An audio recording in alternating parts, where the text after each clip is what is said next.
Buenos días, mi nombre es César Humberto Bazán Naveda, soy notario de Lima, abogado, catedrático universitario durante la mayor parte de mi vida y me dedico en este momento al tener el interés de participar en las actividades políticas porque aquellos que vivimos decepcionados de los resultados de nuestros gobernantes no debemos seguir siendo parte del problema, sino ser parte de la solución del problema, participar, actuar y no quejarnos, porque la vida nos enseña que nosotros construimos nuestro propio futuro.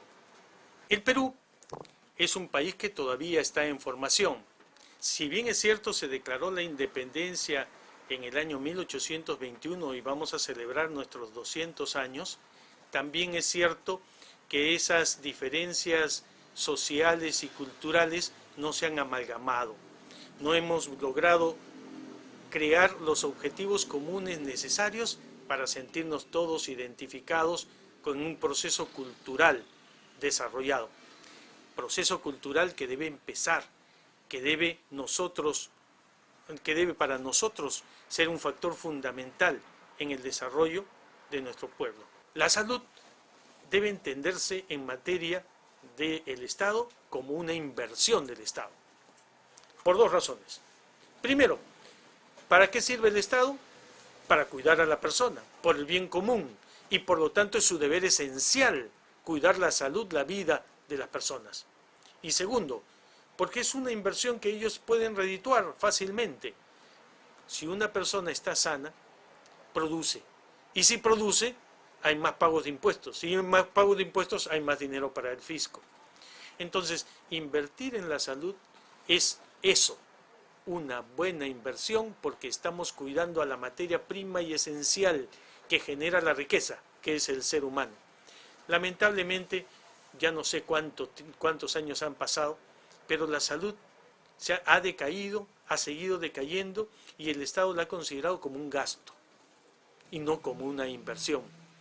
Y esto nos ha dado en la cara con la pandemia, porque no hemos tenido hospitales suficientes, no hemos tenido unidades UCI suficientes para poder atender, ni siquiera reserva de oxígeno para poder atender a todas aquellas personas que se asfixian por falta de capacidad para poder oxigenarse y respirar.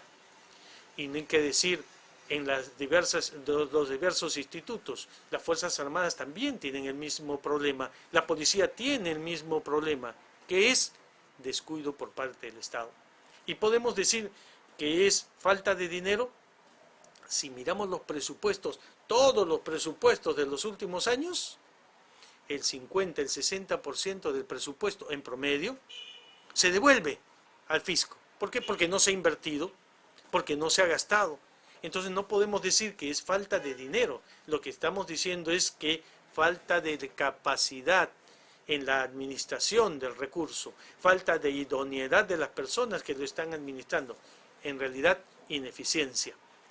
La salud es la inversión más importante que debe hacer el Estado. Un pueblo educado es un pueblo que puede tomar decisiones sobre su futuro. Es igual que cualquiera de nosotros. Para poder tomar buenas decisiones debemos tener información, pero no solamente información, sino un desarrollo cultural apropiado. Eso significa haber aprendido cosas en el colegio, pero haber interiorizado valores para nuestra vida. Y en eso el Estado peruano, en los últimos años, ¿qué diré?, 60, 70 años, se ha descuidado mucho. La educación debe ser básicamente ejercida por el Estado. Me refiero a la educación primaria, a la educación secundaria, al nido. Las universidades ya son especialidades, ahí puede participar la educación privada también. Si hay gente que quiere y tiene capacidad para pagar su educación privada también, que lo haga. Pero la función principal del Estado es educar, pero educar enseñando también con el ejemplo. Y hace años atrás nosotros teníamos muy claro, por ejemplo, que las horas duran 60 minutos. Y de repente ese concepto cambió. Las horas ya no duran 60 minutos, duran 45 minutos para los efectos del colegio y para los efectos de la universidad. ¿Cómo es posible que se nos enseñe que el Estado puede mentir y decir que el concepto de hora cambió. Entonces, bajo ese criterio simple de manejo, hay una estructura mental en la cual el Estado nos puede decir: no hagas lo que yo hago, solamente haz lo que yo te digo. Y enseñar bajo esos conceptos, entonces, es tergiversar un poco el sentido de la enseñanza. Nosotros debemos aprender, no solamente en nuestras casas, porque ahí sí nos lo enseñan nuestros padres, pero a través de toda la secuencia de nuestra vida, que no debemos mentir, que debemos portarnos bien, que debemos respetar a los demás, y sin embargo eso que aprendimos en nuestra casa lo vamos perdiendo después en todo el sistema educativo. Entonces, ese sentido de honradez, ese sentido de respeto, es algo que debe formar parte de la educación esencial y básica. El papel del Estado en la educación debe ser el desarrollo cultural, debe ser lograr la identificación, debe ser permitir que cada uno de los ciudadanos estudie lo que necesite para vivir y haga lo que le guste, aquello que le haga feliz, que pueda conseguir aquellas cosas que puede lograr para su desarrollo personal. La inseguridad ciudadana es un problema que sigue creciendo. Miren, pensamos que en la época de la pandemia esto estaba bajo control, porque todos estábamos bajo cuarentena y no podían salir los ladrones a robar con la libertad que lo han hecho siempre. Y sin embargo, pasado un tiempo, encontramos que en el centro de Lima, por ejemplo, 4 camionetas llegaron y a combazos rompieron una puerta. No pudieron, rompieron la otra puerta y se llevaron todas las cosas que había en un establecimiento. ¿Qué pasó? Serenazgo no estaba, no había la vigilancia policial, no había la vigilancia del ejército, nadie se enteró, nadie se escuchó. Entonces no debemos relajar nuestra lucha contra la corrupción, nuestra lucha contra la violencia, nuestra lucha contra la delincuencia. La delincuencia es un mal que no nos permite a nosotros desarrollar como pueblo. Imagínense, ¿qué puedo pensar yo, como podemos pensar cada uno de nosotros, si tenemos nuestro dinero en el bolsillo, viene una persona, nos cuadra, como se dice en la forma natural, se lleva nuestra plata y el dinero por el cual nos hemos esforzado tanto en ganar, lo perdemos en un día sin la esperanza de recuperarlo.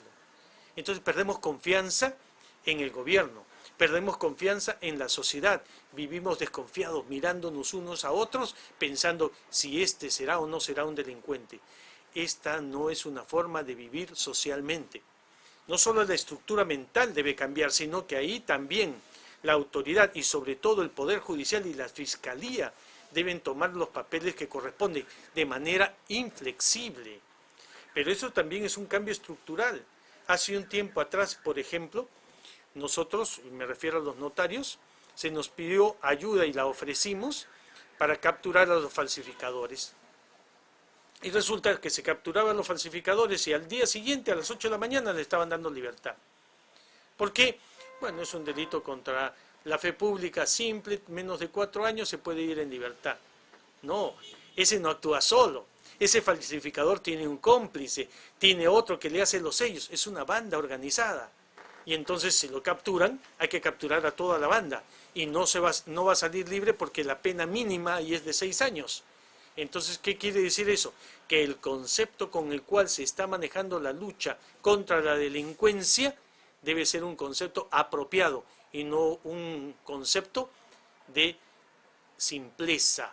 Me refiero a un concepto en el cual se deje libre a aquellos que son los delincuentes. La policía muchas veces se cansa de capturar a una misma persona. ¿Por qué? Porque lo dejan libre otra vez y otra vez y otra vez. Y el mensaje es malo. El delincuente se empieza a dar cuenta que puede delinquir libremente y que no va a pasar absolutamente nada porque el sistema lo protege. El sistema debe estar hecho para protegernos a los ciudadanos inocentes, a aquellos que somos las víctimas de los delincuentes. Y ese es un problema estructural. Las leyes están dadas. El problema es de las personas que las ejecutan.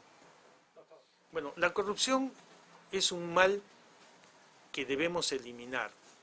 porque nos va quitando a cada uno de nosotros un poco de nuestra vida. Imagínense, si no hubiera habido corrupción, hubiera habido más hospitales. Si se hubieran vendido bien las mascarillas y se hubiera evitado que la policía y aquellos que están en la primera línea de defensa se hubieran infectado como se han infectado. Si se pudiera comprar los recursos de manera buena y organizada, entonces no habrían tantos muertos. La corrupción es un mal que nos acompaña desde hace muchísimo tiempo atrás. San Martín, Bolívar encontraron corrupción en nuestro país. Huamán Poma de Ayala hace 400 años atrás declaró que uno de los males del país, del Perú, en la colonia, era la corrupción. Entonces, esos que son los antivalores, no podemos seguir manteniéndolos. Hay que enviar mensajes apropiados. Y aquellos mensajes deben ser los correctos. ¿Cuál es? La corrupción, el delito, no paga.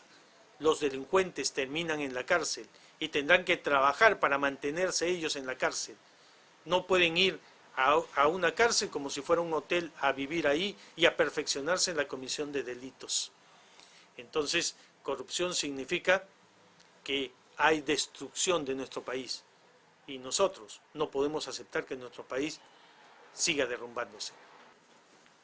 La invocación es a todos los buenos ciudadanos de nuestro país, a todas aquellas personas que quieren que sus familias mejoren, a todos aquellos que quieren tener un legado para la sociedad y decirles, no esperemos que otros hagan las cosas que nosotros podemos hacer.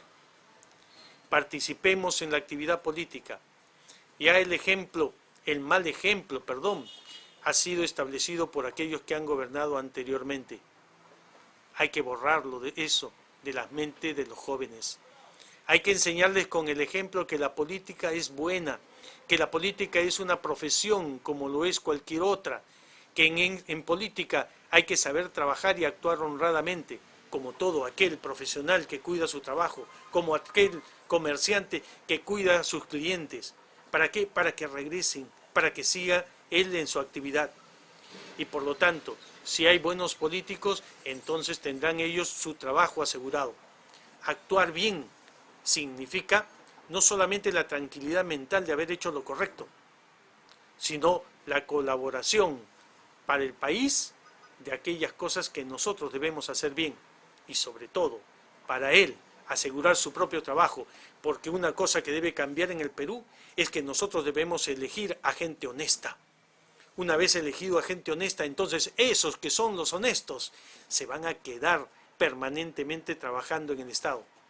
Aquel que es elegido en un cargo va a ejercer una función pública y por lo tanto es un funcionario público, un empleado público y tiene que dar cuenta de sus actos. Deben entender que una vez que son elegidos, ya no pertenecen en materia de decisión a su partido. Deben responder ante el pueblo que lo eligió, porque todos y cada uno de ellos serán el Congreso de la República, serán las municipalidades, serán los gobernadores, será el presidente. Una vez elegido, es una autoridad, pero más que autoridad, debe entenderse que es el liderazgo. Llevar adelante a un pueblo porque enseña con el ejemplo, porque enseña con su actividad, con su fortaleza y encarna la esperanza y la acción del pueblo al cual él tiene el honor de dirigir.